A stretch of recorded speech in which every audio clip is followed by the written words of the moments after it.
Oscillation की हम करेंगे एनसीईआरटी बैक एक्सरसाइज। तो एनसीईआरटी बैक एक्सरसाइज का पहला क्वेश्चन है। इस पहले क्वेश्चन में हमें बोला जा रहा है विच of the following an example of periodic motion. Periodic motion वो होता है जो रिपीट होता है एक फिक्स्ड इंटरवल ऑफ टाइम के बाद। तो पहला जो आंसर है वो क्वेश्चन है a swimmer completing one return trip from one bank of river to the other. Return तो आया है लेकिन ये ज़रूरी नहीं है कि ये सेम टाइम में आया होगा, तो इसको हम नॉट अ पीरियोडिक मोशन बोलेंगे। A freely suspended bar magnet placed from north south direction, ये होता है, ये रिपीट होता है, इसका मोशन रिपीट होता है, तो yes it is a periodic motion. Third one the hydrogen molecule rotating about the centre of mass, ये भी क्या होएगा, पीरियोडिक मोशन होएगा। अ एरो रिलीज फ्रॉम अ बो, ये वापस तो आएगा ही नहीं, ये नॉट अ पीरियोडिक। ठीक, सेकंड में क्या बोल रहा है, विच of the following example represent nearly simple harmonic motion SHM which represent periodic. Periodic कौन से हैं बट नॉट एसएचएम, यानी अपने को बताना है एसएचएम और SH periodic but not SHM. तो जो पीरियोडिक होते हैं वो जरूरी नहीं सिंपल हार्मोनिक हो, लेकिन जो सिंपल हार्मोनिक है वो श्योर है कि पीरियोडिक होंगे। तो the rotation of the earth, ये टू एंड फ्रो मोशन तो है ही नहीं, तो ये है पीरियोडिक तो है but not SHM, periodic but not SHM. Motion of an oscillating mercury U tube, तो ऑसिलेशन होता ही है, तो ये है simple harmonic motion. Motion of a ball bearing inside a smooth curved bowl when release from a point slightly above the lower point, ये भी repeat होएगा, तो ये फिक्स्ड पॉइंट के अबाउट रिपीट हो रहा है, तो simple harmonic motion. General vibration of the polyatomic molecules about its equilibrium, इसकी डायरेक्शन,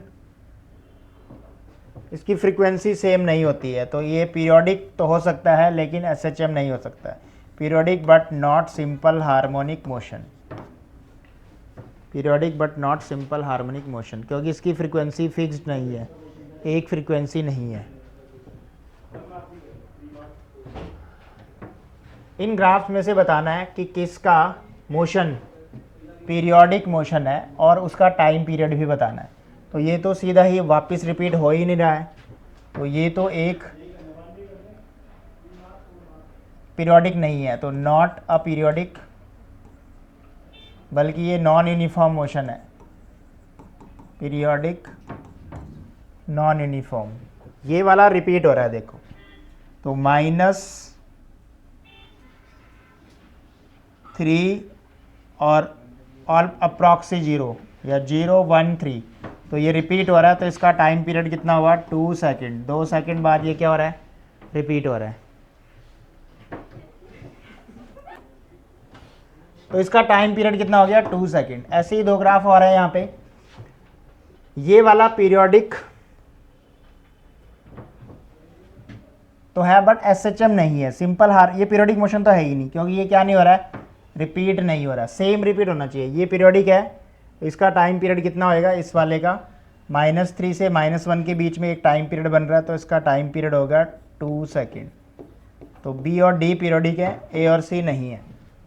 अब आता है विच of the following function represent the simple harmonic, बताना कौन सा है, पीरियोडिक बट नॉट एसएचएम और नॉन पीरियोडिक मोशन बताना है। तो सबसे पहले साइन, ओमेगा का कॉफिशिएंट यहाँ पे भी 1 है, यहाँ पे भी 1 है, और साइन और कॉस रिपीट होते हैं, तो ये है सिंपल हार्मोनिक मोशन। साइन और कॉस की सिंगल पावर हो तो क्या होता है, सिंपल हार्मोनिक मोशन, और ओमेगा के कॉफिशिएंट सेम होने चाहिए दोनों में। यहाँ पे साइन की सिंगल पावर है ही नहीं, रिपीट होएगा लेकिन एसएचएम नहीं होएगा, पीरियोडिक बट नॉट एसएचएम। यहाँ पे 3 cos π/4 -2 ओमेगा टी, ये π/4 जो है इसका कॉस की सिंगल पावर है और टी का option 2 omega, yet yes it is SHM. अब यहाँ पे देखो कॉस की, यहाँ पे ओमेगा का ऑप्शन 1 है, यहाँ पे 3 हो गया, यहाँ पे 5 हो गया, रिपीट होएगा लेकिन एसएचएम नहीं होएगा, periodic but not simple harmonic motion.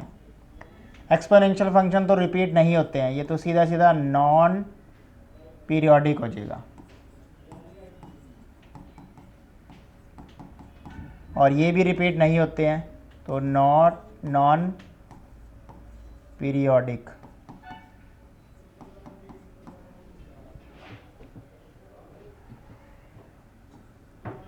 A particle is in linear simple harmonic motion between the 2 point A and B.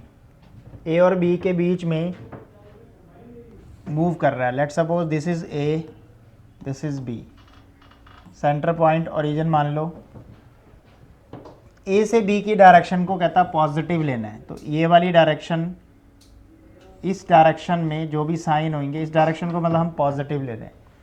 Give the sign of velocity, acceleration और फोर्स। तो वेलोसिटी, एक्सीलरेशन और force के sign हमने बताने हैं।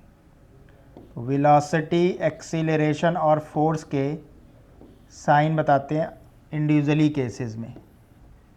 तो सबसे पहला केस ये रहा, eight the and A, first part में एट द एंड ए बोला हुआ है, यानी ये जब ए पे पहुंचेगा, जब ये यहाँ ए पे पहुंचेगा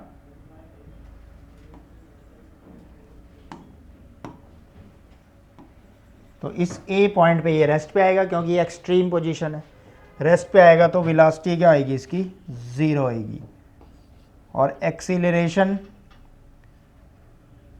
पीछे को इस पे फोर्स लग रहा होगा तो नेगेटिव होएगा और नेगेटिव होएगा, क्योंकि इसके आगे तो एक्सीलरेट कर ही नहीं सकता।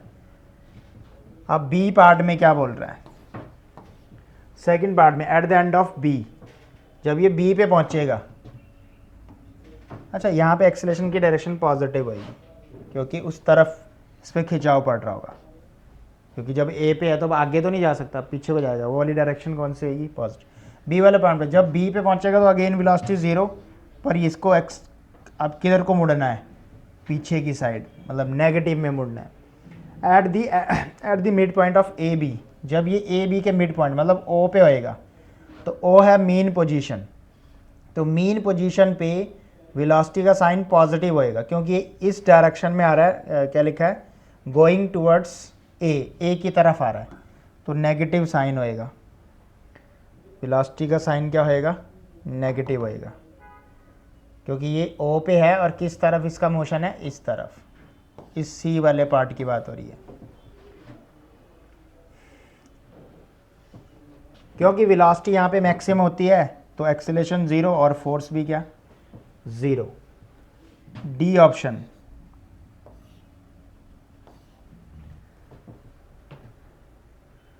To centimetre away from B going towards A, यहाँ कहीं, क्योंकि टोटल 10 है, ये 5 सेंटीमीटर होएगा, 0 से इधर 5 होएगा, ये 0 सेंटीमीटर यहाँ पे, 5 सेंटीमीटर यहाँ पे, तो 2 सेंटीमीटर यहाँ कहीं होएगा। तो ये किस डायरेक्शन में जा रहा है, towards a,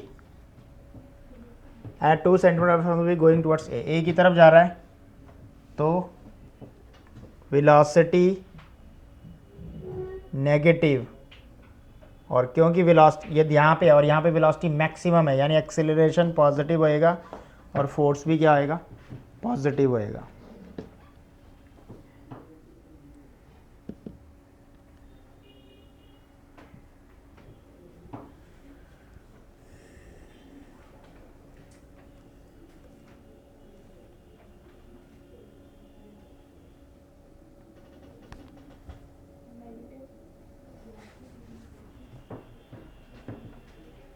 acceleration negative, force भी नेगेटिव होएगा, क्योंकि वेलोसिटी नेगेटिव है, तो ये भी नेगेटिव होएगा। और इस वाले पार्ट में, ई वाले पार्ट में, at 3 centimetre from A going towards the B, तो यहाँ से 3 सेंटीमीटर आगे यहाँ कहीं, और इस डायरेक्शन में मोशन है, तो इस डायरेक्शन में मोशन है तो क्या होएगा, वेलोसिटी पॉजिटिव, ये भी पॉजिटिव और ये भी positive. 4 centimetre from B going towards the A, तीनों क्या आएंगे, वेलोसिटी नेगेटिव, माइनस माइनस।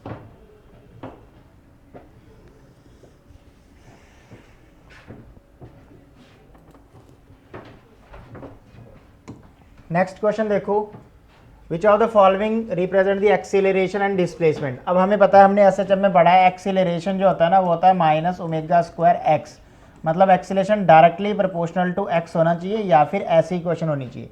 तो ये मैच कर रही है सी के साथ। ओमेगा स्क्वायर की जगह क्या यहाँ पे 10 है, यहाँ पे माइनस नहीं था और यहाँ पे स्क्वायर आ गया, यहाँ पे क्यूब आ गया। The motion of the particle executing SHM is given by this. कहता है मोशन ये ले लो, x equal to a cos omega t plus 5। Initially जब टाइम 0 है तो पार्टिकल 1 सेंटीमीटर पे है।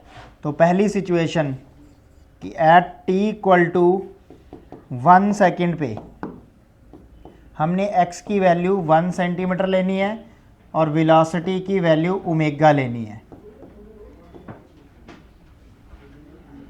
What is amplitude and initial phase angle. Amplitude और इनिशियल फेज एंगल बताना है फर्स्ट केस में। फिर कह रहा है angular frequency of the particle. Angular frequency होता है ओमेगा। तो क्वेश्चन में ओमेगा अपने को दिया हुआ है पाई सेकेंड माइनस 1, इसकी यूनिट होती है।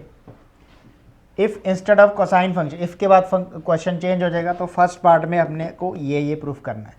सेकंड पार्ट में कहता है कॉस की जगह साइन ले लो। तो एक्स की इक्वेशन क्या है अपने को क्वेश्चन में दी हुई, ए कॉस ओमेगा टी प्लस 5। अब एक्स को डालना है 1 सेंटीमीटर और ओमेगा को पाई डालना है। टाइम को 0 बोला हुआ, 1 नहीं है 0 है ये।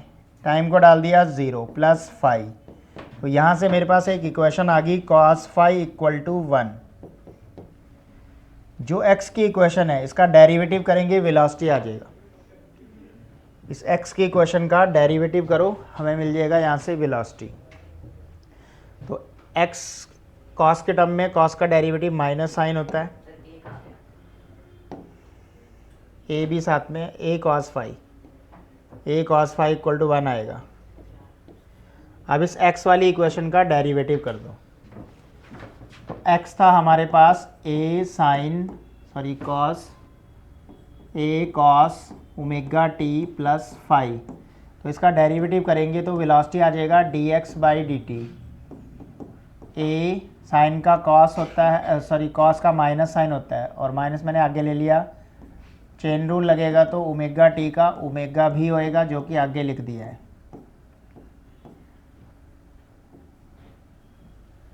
अब इसमें वेलोसिटी उसने क्वेश्चन में गिवन है, पाई लेनी है माइनस ए ओमेगा भी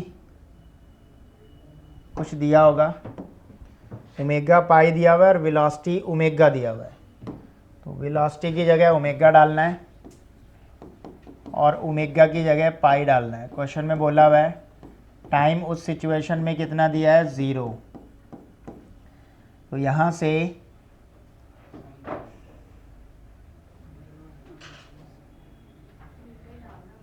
ओमेगा को ओमेगा ही रहने दो, ये कैंसिल आउट हो जाएगा। तो -1 आ गया a sin phi equal to -1, equation number 3। अब ये थर्ड इक्वेशन आई थी और इससे पहले आई थी a cos phi equal to 1। इन दोनों इक्वेशनों को स्क्वायरिंग एडिंग कर दो, स्क्वायरिंग एंड एडिंग। तो ए स्क्वायर बचेगा, इधर क्या ऐड भी कर रहे हैं, sine square 5 plus cos square 5। इस तरफ क्या आ जाएगा, 1 प्लस 1 2। स्क्वायर कर रहे हैं ना, तो 1 का स्क्वायर प्लस -1 का स्क्वायर होएगा 2।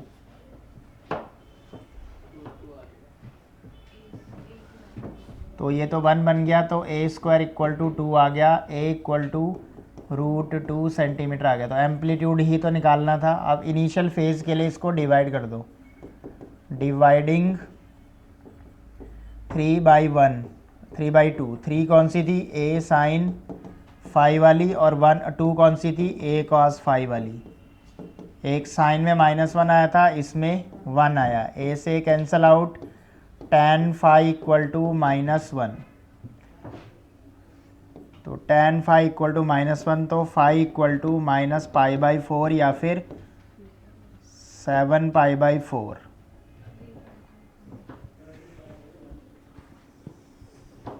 दोनों पे tan की वैल्यू माइनस होती है। अब इस क्वेश्चन में बोला जा रहा है कि अगर साइन की जगह कॉस वाला फंक्शन लेते, जैसे यहाँ पे लिखा a cos omega T, cos की जगह साइन वाला लेते, पर x की जगह कहते हैं अब आप अगर ये लें b sine omega t plus phi का अल्फ़ा, अब एम्पलीट्यूड और इनिशियल फेज क्या होएगा। तो इसको करने का तरीका सेम है। इस बार हम ले रहे हैं क्या, x equal to b sine omega t plus phi, तो इसका डेरिवेटिव कर दो, b साइन का होता है कॉस, चेन रूल लगेगा, ओमेगा टी भी आगे आ जाएगा। तो x वाली इक्वेशन में तो हम क्या डालेंगे, x1 दिया हुआ था, b कॉस, टाइम को भी ज़ीरो डालना है क्योंकि सिचुएशन तो वही है, प्लस अल्फ़ा। यहाँ से हमारे पास आ जाएगा b cos alpha equal to 1। एक इक्वेशन ये बना लो, और यहाँ पे वेलोसिटी को ओमेगा डालना है, तो b omega sine omega time zero बोला हुआ था प्लस अल्फ़ा, तो यहाँ से sine alpha, b sine alpha equal to 1 आ जाएगा।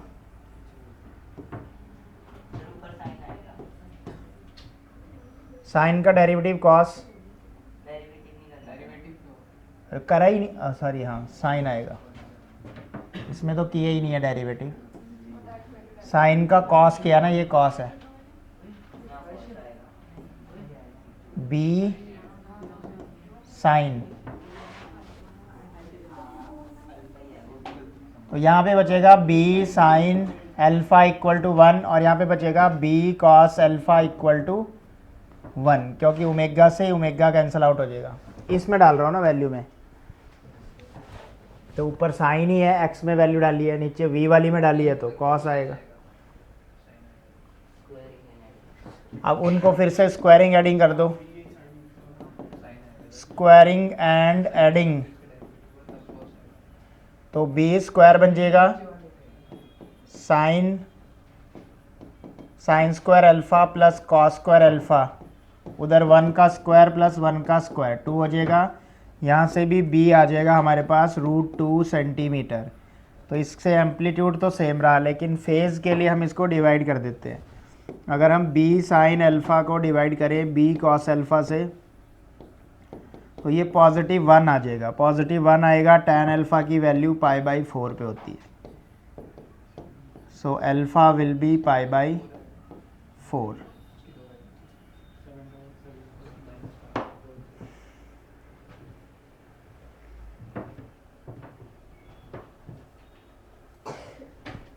नेक्स्ट क्वेश्चन,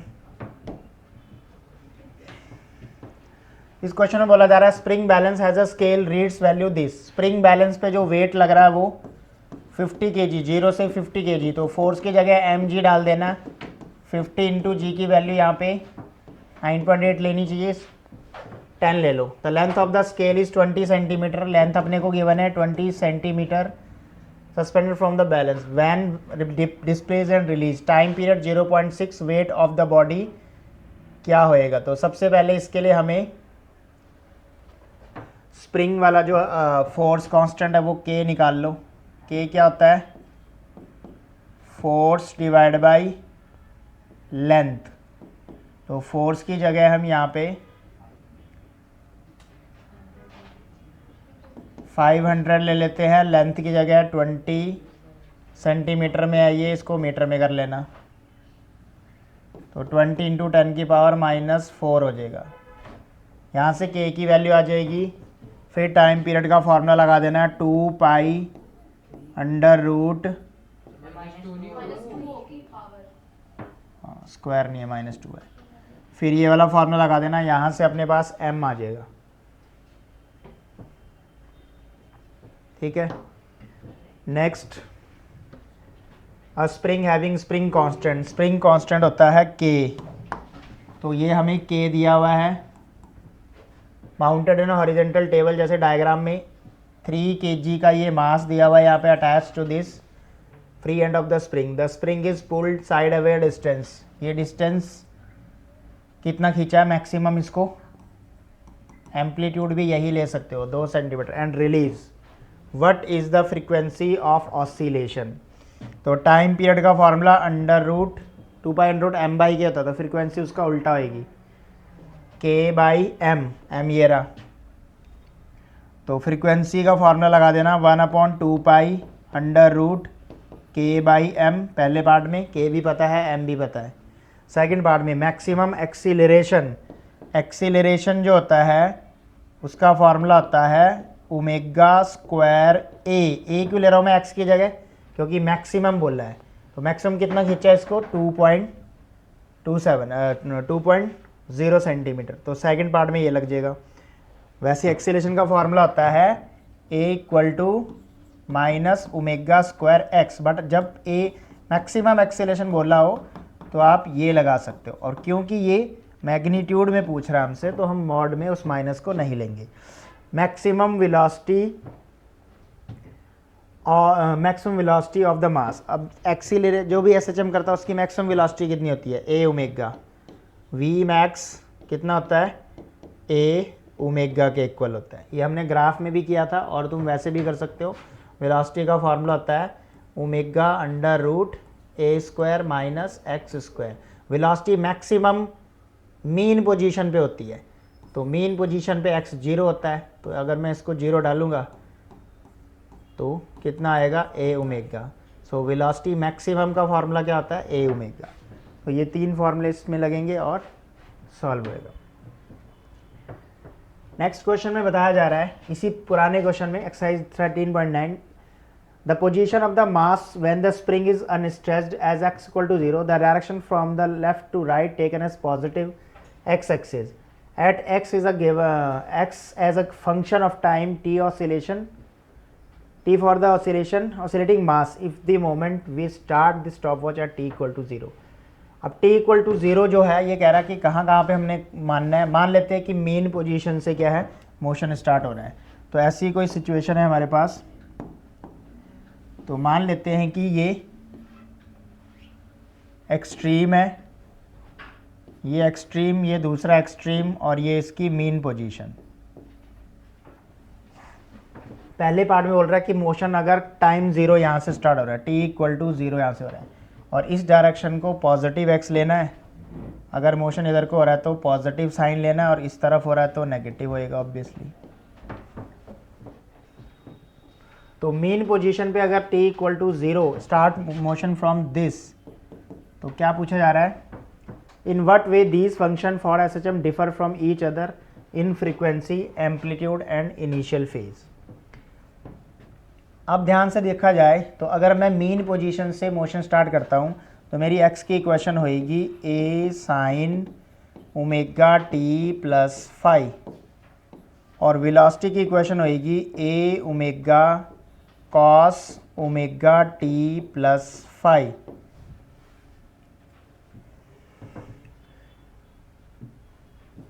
और एक्सीलरेशन की इक्वेशन होएगी -ω² x। टाइम पीरियड की इक्वेशन होएगी 2π/√m/k। फ्रीक्वेंसी की इक्वेशन होएगी 2π/√k/m, तो 1/2π। और क्या पूछ रहा है, इनिशियल फेज। इनिशियल फेज की इक्वेशन होती है tan phi। इनिशियल फेज वो होता है जब टाइम 0 है तो पोजीशन क्या है, t = 0 पे मीन पोजीशन पे x की वैल्यू तो 0 होती है, तो x की वैल्यू मैं 0 ले लेता हूँ। तो अगर मैं यहाँ पे x की वैल्यू 0 डालूँ तो a sin phi 0 आ जाएगा, a sin phi 0 आ जाएगा। और वेलोसिटी मेन पोजीशन पे क्या होती है, मैक्सिमम कितनी होती है, a ओमेगा। मैक्सिमम अभी मैंने निकाल के दिखाया था a ओमेगा, तो a ओमेगा से a ओमेगा कट जाएगा, cos phi आ जाएगा 1,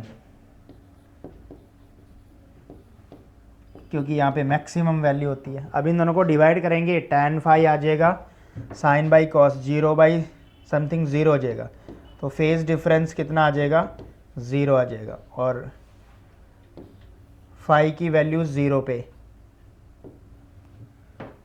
tan phi 0 मतलब 0 डिग्री पे ही, तो इनिशियल फेज 0 डिग्री हुआ। तो ये है सिचुएशन मीन पोजीशन से जब हम स्टार्ट करते हैं। अब अगले पार्ट में बोल रहा है at the maximum stressed position. अगर मैं एक्सट्रीम से स्टार्ट करता तो पहला कि जो x की इक्वेशन है वो वहाँ पे क्या आ जाता, कॉस आ जाता एक्सट्रीम वाले केस में। तो एक्सट्रीम वाले केस में कंप्रेस्ड और स्ट्रेस्ड में डिफरेंस क्या होगा, सिर्फ माइनस प्लस का होगा। ठीक है, अभी स्ट्रेस्ड पोजीशन की बात हो रही है। तो अगर मैं यहाँ से स्टार्ट करता t इक्वल टू 0, तो अब मेरी x की इक्वेशन ये होती है x equal to a cos omega t plus 5। Velocity की इक्वेशन क्या होती, a minus a omega sine omega t plus 5। अब यहाँ पे माइनस आ गया, ठीक है, यानी और एक्सीलेशन की क्या आएगी, माइनस ओमेगा स्क्वायर एक्स। देखो टाइम पीरियड और फ्रीक्वेंसी पे कोई भी फ़र्क नहीं पड़ने वाला। 2 pi under root m by k पहले भी था और अभी भी सेम ही रहेगा। तो इसने किस किस पे फ़र्क पूछा है, फ्रीक्वेंसी पे, और फ्रीक्वेंसी पे क्या फ़र्क पड़ेगा, एम्पलीट्यूड के पड़ेगा। इनिशियल एम्पलीट्यूड पे कोई फ़र्क नहीं पड़ रहा है, ए जैसा है वैसे ही रह रहा है। फ्रीक्वेंसी पे कोई चेंजेज नहीं आएंगे, सिर्फ किस में चेंज आएंगे, इनिशियल फेज़ में चेंज आएंगे, क्योंकि चेंज किस में आ रहा है, कॉस और साइन में आ रहा है। क्योंकि अब यहाँ पे देखो एक्स अब किस में हो गया, कॉस, अब t equal to 0 extreme position पे हो गया। तो सिर्फ किस में डिफरेंस आएगा, इनिशियल फेज़ में डिफरेंस आएगा। तो ऐसे तुम इसको डिस्कस कर सकते हो।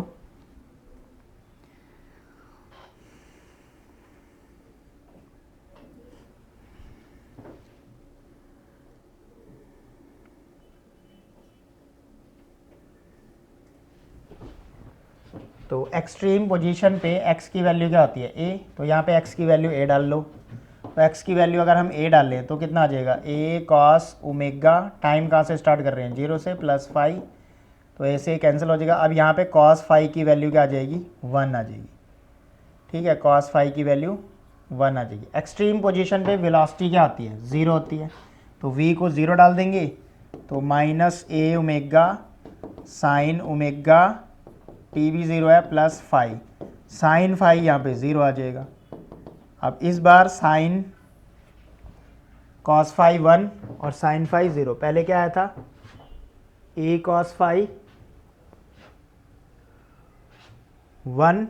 इनिशियल फेज पे भी कोई फ़र्क नहीं पड़ा, इनिशियल फेज भी क्या आ रहा है, साइन बाई कॉस 0 ही आ रहा है।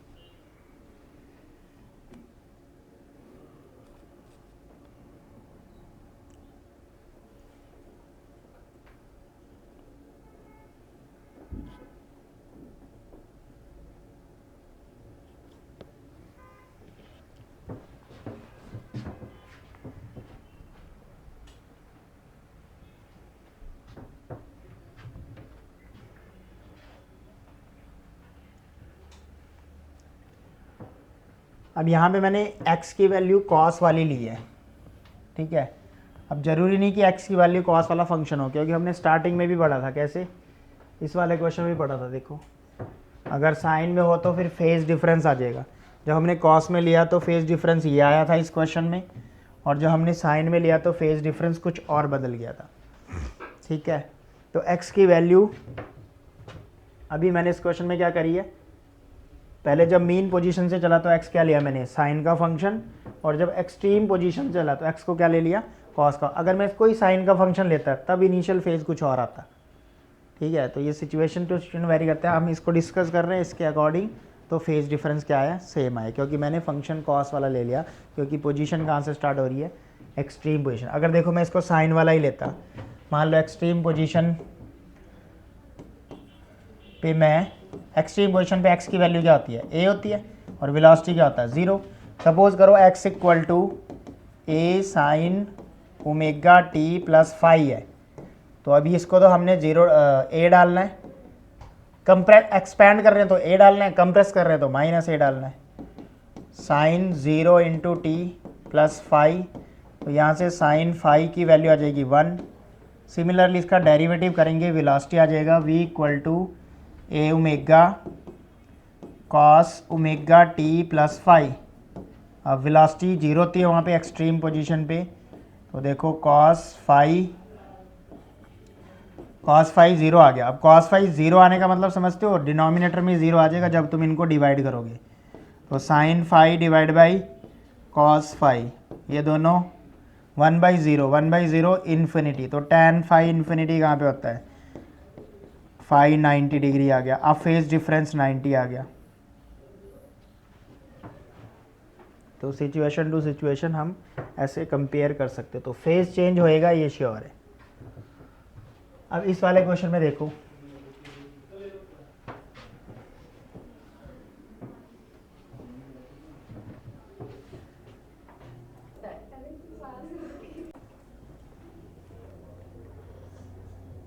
क्वेश्चन नंबर 11 देखो, एक मोशन यहाँ पे बताया जा रहा है।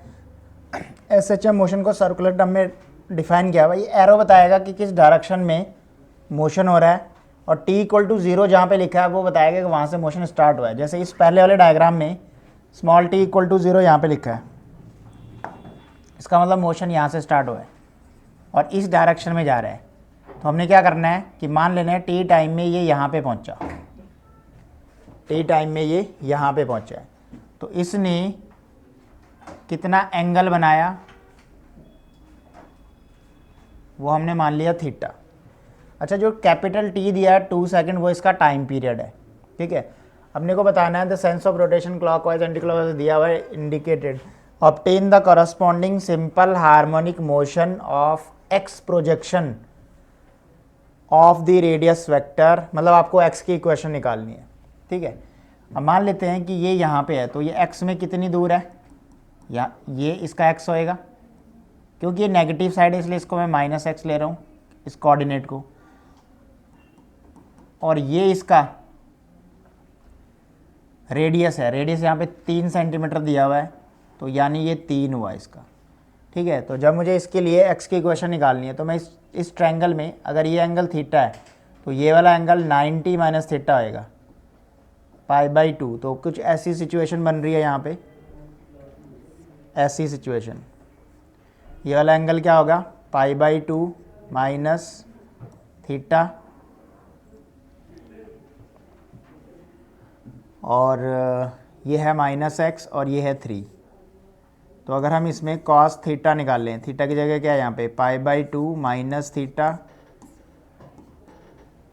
तो फॉर्मूला क्या होता है, बेस ओवर हाइपोटेन्यूज। तो -x इक्वल टू आ जाएगा 3, और 90 माइनस थीटा साइन थीटा आ जाएगा, और थीटा को क्या बोलते हैं, ओमेगा टी। तो x इक्वल टू क्या लिख सकते हैं, -3 साइन ओमेगा टी। अब ओमेगा की वैल्यू भी निकाल सकते हैं, ओमेगा होता है 2π/t, टी की वैल्यू कितनी दी है 2 सेकंड, तो 2π/2 कैंसल आउट, साइन पाई आ जाएगा। स्मॉल टी की टर्म में यही है, इसकी जगह πt पुट कर देंगे, तो x की इक्वेशन आ गई हमारे पास -3 साइन पाई इंटू टी। तो x प्रोजेक्शन ही पूछ रहा था, x की इक्वेशन ही तुमसे पूछ रहा था, find the equation of x। तो x की इक्वेशन हमारे पास आ गई है -3 साइन पाई टी। इस वाले क्वेश्चन में t यहाँ से 0 करना है और इस डायरेक्शन में चलना है। तो लेट सपोज वो यहाँ पे पहुँचा, तो कितना एंगल बनाया इसने, थीटा। फिर से वही कंपोनेंट ले लेंगे, ये इस बार रेडियस कितना दिया है 2, इसको -x ले लो और रेडियस 2। तो यहाँ पे कैसी सिचुएशन बन गई है,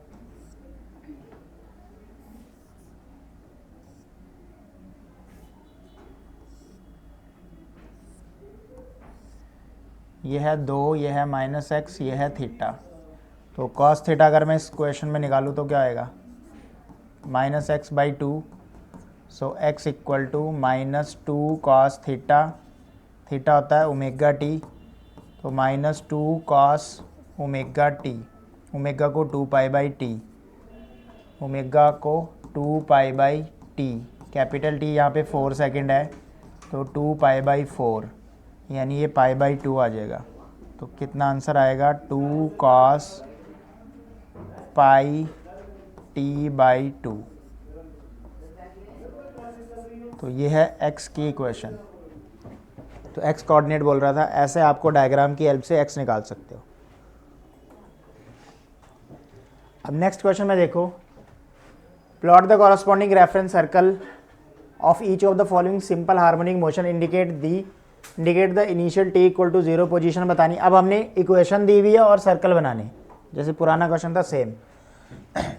तो साइन वाली इक्वेशन पहला देखो, फर्स्ट पार्ट में क्या है, a equal to x equal to -2 sine 3t plus pi by 3।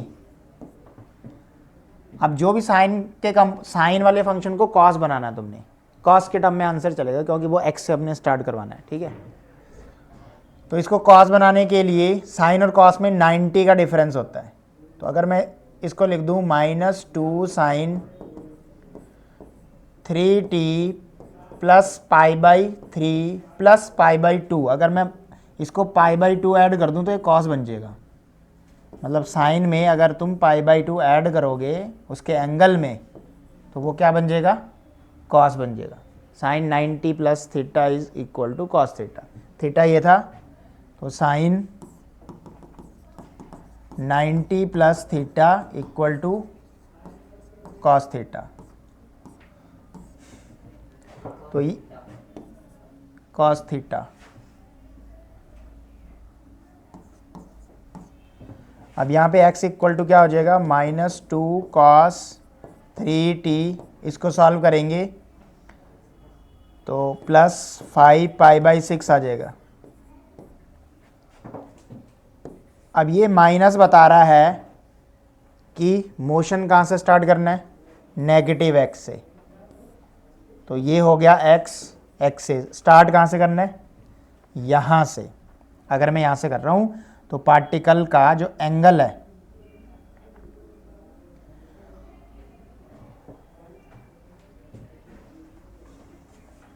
Five pi by 6 कहाँ पे होएगा, ये क्वाड्रेंट तुम्हें याद रखने पड़ेंगे पहले। देखो 0 ये होता है,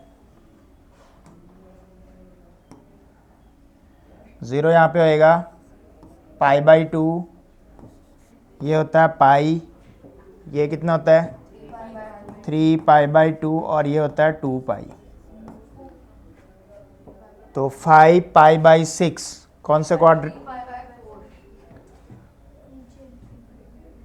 3 पाई बाई 2 ये होता है। पाई बाई 2 का मल्टीपल है यार, 4 कैसे हो सकता है।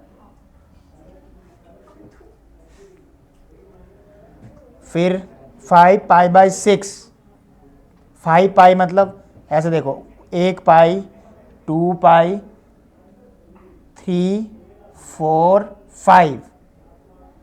5 पाई, इसको कैसे लिखेंगे, टोटल है क्या ये 5 पाई बाई 6। अगर इसको ब्रेक करेंगे तो इसका एंगल कहाँ पे बनेगा, अगर आपको डिग्री की टर्म में, जिसको नहीं आता मतलब पाई की टर्म में, तो डिग्री की टर्म में कर सकता है।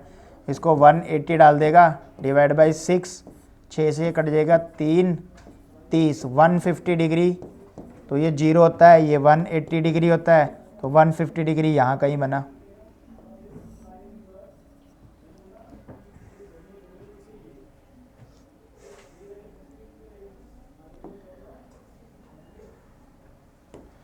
तो ये वाला एंगल हो गया अपना 150 डिग्री। क्या होता है 5 पाई by 6।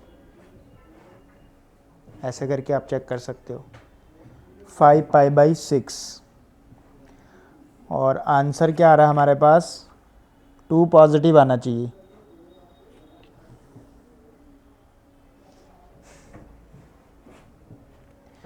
Cos of minus theta minus cos theta होता है ना, मतलब कॉस में माइनस का कुछ लेना देना नहीं है, तो इसलिए हमने इसको उधर से बना दिया पॉजिटिव से। मतलब इसको x इक्वल टू, तुम इस माइनस को अंदर लिखोगे भी ना तो फिर कोई फ़र्क नहीं पड़ेगा, -3t प्लस 5 बाई 6, कोई फ़र्क नहीं पड़ता है। कॉस ऑफ माइनस थीटा क्या रहता है, पॉजिटिव ही रहता है, इसलिए इस माइनस का कुछ इम्पैक्ट नहीं पड़ेगा। तो सेंस ऑफ रोटेशन मार्क करो, t equal to 0, t equal to 0 यहाँ से स्टार्ट हुआ है, सेंस ऑफ रोटेशन ऐसे है, यहाँ पे time equal to t second बाद वो यहाँ पे पहुँच गया है। टी इक्वल टू टी, और इसे कहते हैं इनिशियल फेज़। और ये टाइम पीरियड भी निकाल सकते हो। टाइम पीरियड कैसे निकलेगा, ओमेगा को कंपेयर करके। ओमेगा की जगह क्या आ रहा है यहाँ पे 3, टी का जो कॉफिशेंट होता है क्या होता है ओमेगा, तो ओमेगा आ रहा है हमारे पास 3। ओमेगा को क्या पुट कर सकते हैं 2 पाई बाई टी 3, तो टाइम आ जाएगा 2 पाई बाई 3 सेकेंड, इतना टाइम पीरियड आ जाएगा।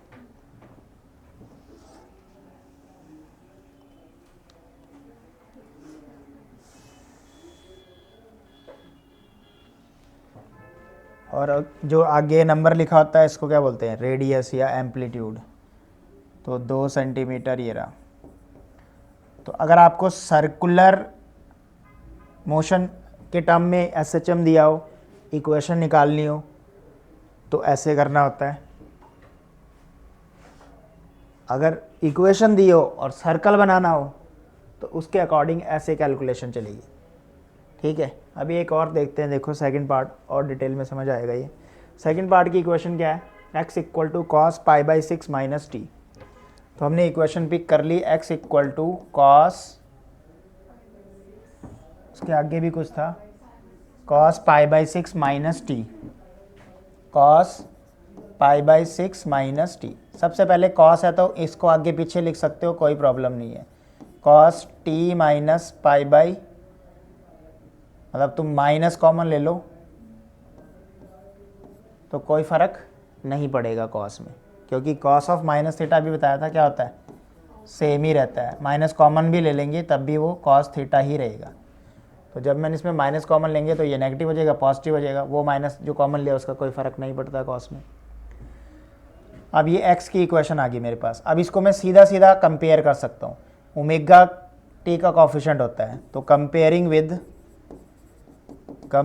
With x equal to a cos omega t minus 5। तो ओमेगा की जगह क्या दिख रहा है तुम्हें, टी के आगे 1 है, 1 रेडियन पर सेकंड। ए कॉस का आगे कॉफिशेंट है, एम्पलीट्यूड वो भी नहीं, यहाँ पे 1 ही है, सेंटीमीटर में है। और 5 इनिशियल फेज़ होता है, 5 की जगह कितना है माइनस पाई बाई 6। हाँ नेगेटिव में है, मतलब पाई बाई 6 है लेकिन माइनस हो रहा है। तो अब कैसे डायग्राम बनेगा, t इक्वल टू 0 यहाँ पे ले लो, t equal to 0, minus pi by 6 है इसलिए यहाँ से मोशन स्टार्ट करेंगे इसका।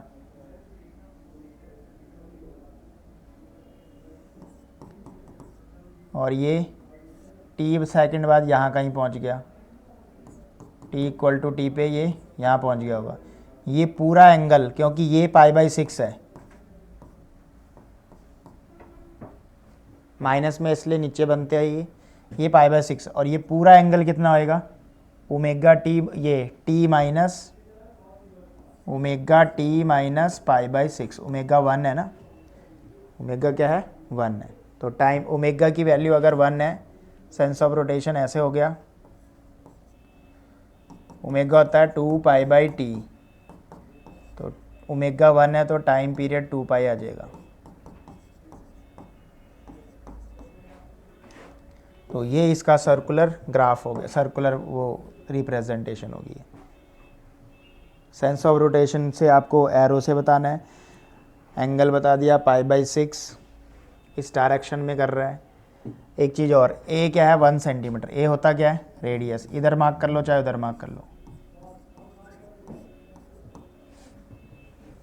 अगले वाला पार्ट क्या था, x equal to 3 sine 2 pi t plus pi by 4, 3 sine 2 pi t. So x equal to 3 sine 2 pi t plus pi by 4, यही था 2 pi t plus pi by 4।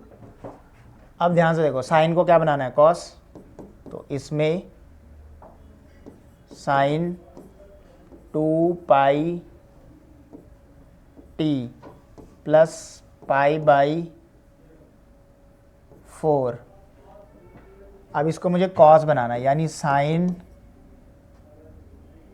ये थीटा है, अगर मैं इसमें थीटा प्लस 90 करूँ तो 90 प्लस थीटा क्या हो जाएगा, कॉस थीटा हो जाएगा, यानी प्लस पाई/2 कर देता हूँ। तो 3 साइन 2 पाई टी, साइन अब क्या बन जाएगा, सॉरी कॉस बन जाएगा क्योंकि हमने पाई/2 ऐड कर दिया है। कॉस 2 पाई टी प्लस, इसको एलसीएम लेंगे कितना आएगा ये 4 2 पाई 3 पाई/4। अब कंपेयर करेंगे, कंपेयरिंग विद, किससे कंपेयर करते हैं, x equal to a cos omega t plus phi. तो यहाँ पे ए की जगह क्या आ जाएगा, 3 सेंटीमीटर आ जाएगा। ओमेगा टी का कॉफिशेंट है 2 पाई आ गया रेडियन पर सेकंड, और फाई की जगह क्या आ गया 3 पाई/4। पाई की वैल्यू 180 डालो, 4 से डिवाइड करो, कहाँ पे ये लाई करेगा,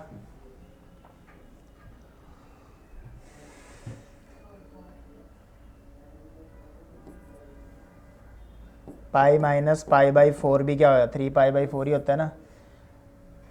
तो ऐसे एक्सेस बना लो, तो यहाँ पे पॉजिटिव है 3 पाई/4, पाई माइनस पाई/4, पाई माइनस पाई/4 कहाँ लाई करेगा 180 माइनस पाई/4।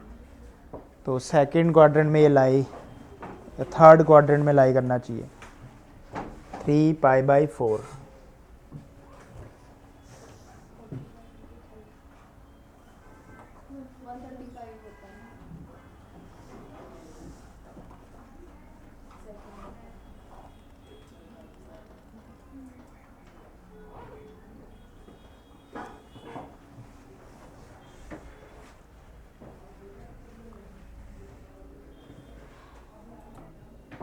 यहाँ पे हम 90 जो है ऐड किसके साथ कर रहे हैं, कॉस के साथ कर रहे हैं। तो जो आइडेंटिटी है वो थोड़ा सा ध्यान रखें, ये होएगा क्योंकि सेकंड क्वाड्रेंट में साइन तो पॉजिटिव होता है, लेकिन मैं ऐड किसके साथ कर रहा हूँ, प्लस पाई/2 मैंने किसके साथ किया, कॉस के साथ किया ना। तो बेसिकली हम कॉस थीटा प्लस 90 को माइनस साइन थीटा लिख सकते हैं, या फिर मैं इसको ऐसे भी लिख सकता हूँ कि sine theta equal to minus of cos, इसको आगे पीछे लिख दूं कोई फर्क नहीं पड़ेगा, 90 प्लस थीटा या theta plus 90, cos theta plus 90। तो हमारा माइनस यहाँ पे आना चाहिए, ठीक है, माइनस। तो ए है -3,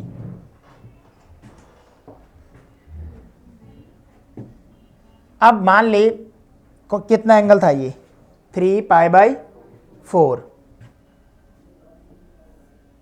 तो यहाँ मार्क्ड करेंगे इसको ऐसे, ये एंगल है ये 3 पाई/4। क्योंकि x की इक्वेशन में आगे माइनस आया है, इसलिए -x से ये एंगल बनेगा। t इक्वल टू 0 यहाँ पे स्टार्ट हुआ है, कहाँ से स्टार्ट होएगा, माइनस ये वाला एंगल होएगा ये, और फिर जो रेडियस है वो कितनी है 3 सेंटीमीटर है। उसके आगे जो माइनस है बस उसी की वजह से हमने नेगेटिव के साथ इसका एंगल बनाया।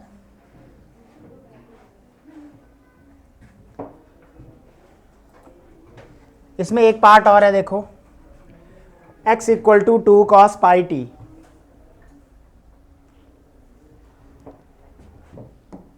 तो इसका बनाते हैं डायग्राम, x इक्वल टू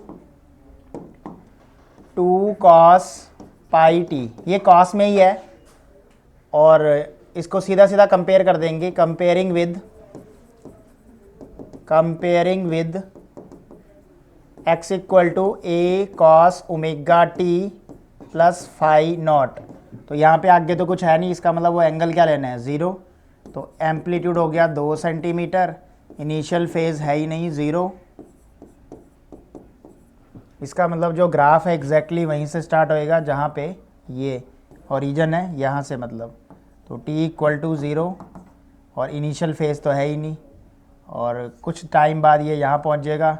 तो एंगल कितना बना pi into T, T time बाद ये यहाँ पहुँच जाएगा। सेंस ऑफ रोटेशन ये ओमेगा पाई के बराबर, तो टी किसके बराबर, ओमेगा होता है 2 पाई बाई टी, तो 2 पाई बाई टी, तो 2 सेकंड के बराबर आ जाएगा।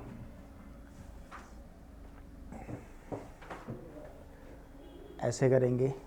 अब नेक्स्ट देखिए, एक डायग्राम बना हुआ है। इस वाले डायग्राम में एक सिंगल मास है, फोर्स एफ है, और ये स्प्रिंग कांस्टेंट के। क्वेश्चन में बोला जा रहा है कि दो figure A shows the spring of force constant k clamp the rigidly at one end and mass M. Diagram A के बारे में बताया गया है। A force F is applied to the free end stretches the spring.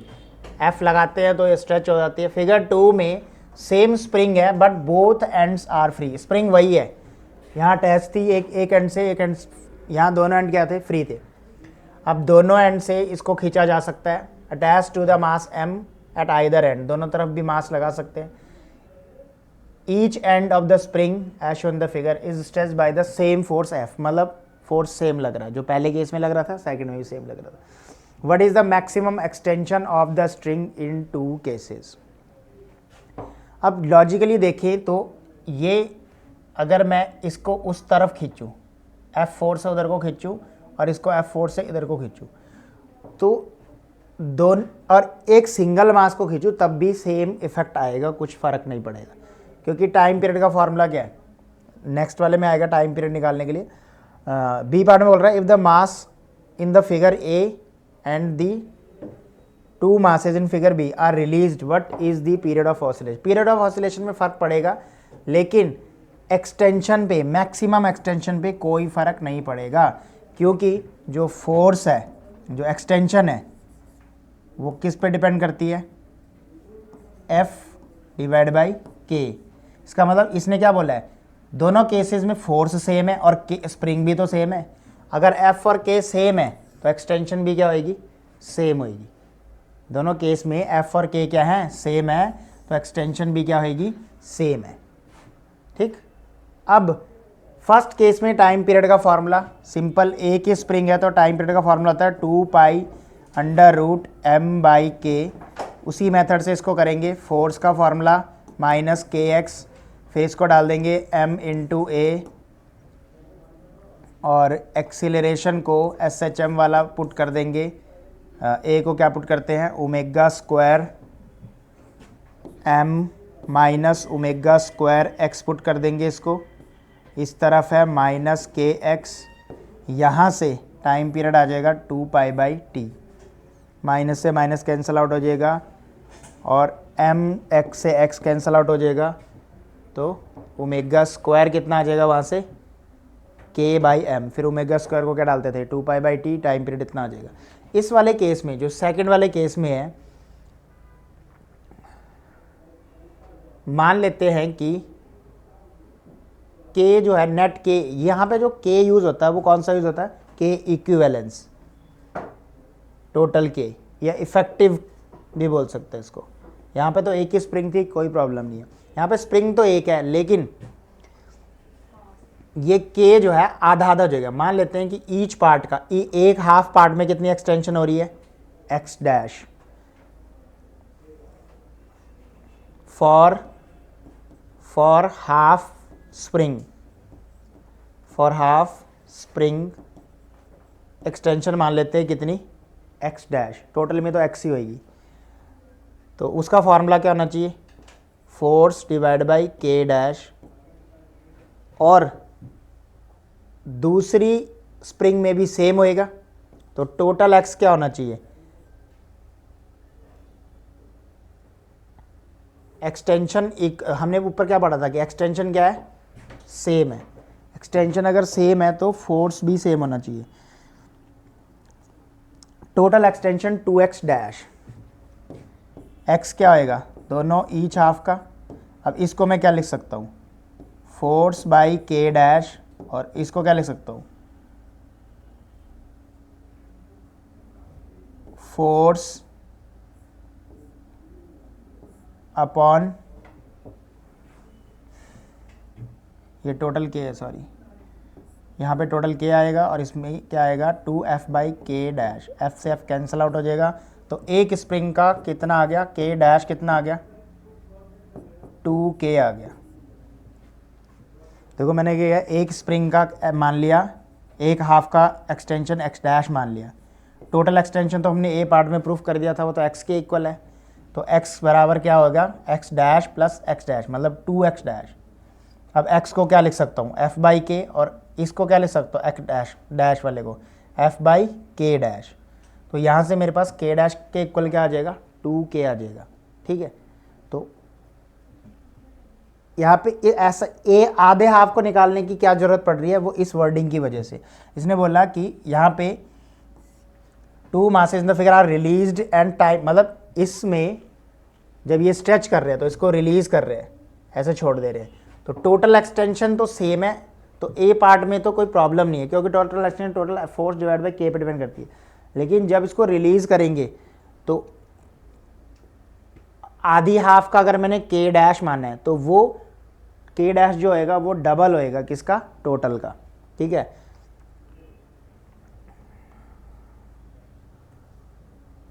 तो बस time period का formula लिख लो, टी इक्वल टू क्या आता है, 2π√m/k डैश की जगह क्या आएगा यहाँ पे 2k। तो आधी स्प्रिंग का टाइम पीरियड, क्योंकि ऊपर देखो हम क्या यूज़ कर रहे हैं, 1 m, तो मतलब मैं सिर्फ 1 m को रिलीज़ करने की बात कर रहा हूँ। तो इसीलिए वो यहाँ पे कौन सा वाला के पुट कर रहे हैं, जो आधी हाफ का के था, हाफ स्प्रिंग का जो के डैश, इसलिए वहाँ पे यूज़ हो रहा है। ठीक है, अगर वो पूरी स्प्रिंग का होता तो फिर वो के ही रहता है, उससे कोई फ़र्क नहीं पड़ता, क्योंकि ये इस पर डिपेंड नहीं करता। नेक्स्ट क्वेश्चन देखो, the piston in the cylinder head of locomotive has a stroke, stroke bracket में लिखा हुआ है ट्वाइस द एम्पलीट्यूड के बराबर होता है ऑफ 1 मीटर, यानी स्ट्रोक 1 मीटर है, मतलब 2a क्या है, 1 मीटर के बराबर है। स्ट्रोक होता गया है डबल ऑफ द एम्पलीट्यूड। जो पिस्टन मूव करता है वो मेन पोजीशन से कितना नीचे गया और कितना ऊपर आया, ये है पूरा 2a, क्योंकि मीन से नीचे गया वो a होता है और मीन से ऊपर आया वो भी क्या होता है a, तो ओवरऑल 2a है ये, इसे कहते हैं स्ट्रोक। तो a कितना आ जाएगा यहाँ से 1/2 मीटर। अगले आगे बोल रहा है एंगुलर फ्रीक्वेंसी, वो क्या होता है ओमेगा 200 रेडियन पर मिनट, ये सेकंड में होना चाहिए, तो किससे डिवाइड कर देंगे 60 से, क्योंकि पर मिनट मिनट नीचे है, तो 200 डिवाइड बाई 60 कर देंगे, तो 20/6 10/3 आ जाएगा। अब बन जाएगा ये रेडियन पर सेकेंड। अपने को पूछा जा रहा है what is the maximum speed, v equal to v max का फॉर्मूला होता है a ओमेगा। ये हमने जब डेरिवेशन की थी डिस्प्लेसमेंट वेलोसिटी, वहाँ पे मैक्सिमम वेलोसिटी निकाली होगी a omega, a 1/2 omega 10/3 5/3 metre per second. Second question में क्या बोला जा रहा है, the acceleration due to gravity on a surface of the moon, sir moon पे एक्सीलेशन कितना है 1.7 ग्रेविटी वाला। What is the time period of simple pendulum on the surface of the moon if its time period of earth is 3.5 second. तो simple pendulum का question है, simple pendulum का time period क्या होता है 2π√L/g। अब ये है अर्थ, जहाँ पे इसका टाइम पीरियड हमें दिया हुआ है 3.5 सेकेंड, और मून पे इसका टाइम पीरियड हमसे पूछा जा रहा है, जी अर्थ पे 9.8 होता है और अर्थ पे जी 1.7 लेने को बोला जा रहा है। तो टाइम पीरियड इन्वर्सली प्रोपोर्शनल है √g के, तो हम ऐसे करेंगे time period moon divide by time period earth on earth, √g है तो g मून के सामने अर्थ का आएगा, अर्थ के सामने मून का आएगा। अब ये रेशो अपने को निकालना है, अर्थ का 9.8 वो 1.7, जो भी ये रेशो आएगा t मून आ जाएगा हमारे पास √9.8 divide by 1.7 into time of earth, earth का कितना है 3 ऑन अप्रॉक्सीमेट कैलकुलेशन करके 8.4 सेकेंड आएगा। जी की वैल्यू कम होएगी तो टाइम पीरियड वहाँ पे ज़्यादा होना चाहिए।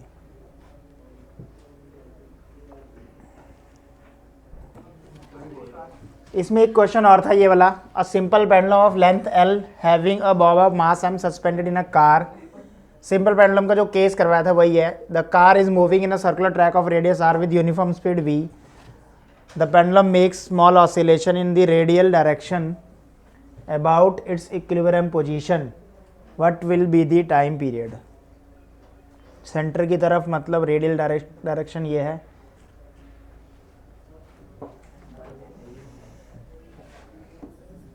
तो उस क्वेश्चन में क्या बताया जा रहा है कि जो पेंडुलम है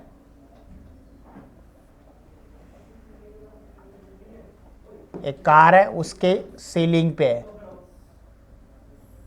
और जो कार है वो एक सर्कुलर पाथ ले रही है। तो पेंडुलम पे एक सेंट्रीपिटल एक्सीलरेशन लगेगा, जी तो लगेगा, एक सेंट्रीपिटल एक्सीलरेशन भी लगेगा। सेंट्रीपिटल एक्सीलरेशन क्यों लगेगा? क्योंकि ये जो है स्मॉल ऑसिलेशन कर रहा है और उसने कहा रेडियल कंपोनेंट, रेडियल मतलब जो अलोंग द रेडियस होएगा, along the radius centripetal acceleration होता है। अच्छा, कार की स्पीड क्या है? v, तो इस पर एक स्यूडो फोर्स लग रहा होगा जो बैक साइड लगेगा, तो सेंट्रीपिटल एक्सीलरेशन होता है v²/r। अब इन दोनों का रिजल्टेंट हो जाएगा g इफेक्टिव। तो g इफेक्टिव कैसे निकलेगा? g² + v²/r। अब इस टाइम पीरियड, इसका टाइम पीरियड पूछा रहा है। टाइम पीरियड होता है 2π√L/g इफेक्टिव। तो 2π√L/g इफेक्टिव की जगह लगेगा √g² + v²/r। तो टाइम पीरियड ऐसे चेंज हो जाएगा।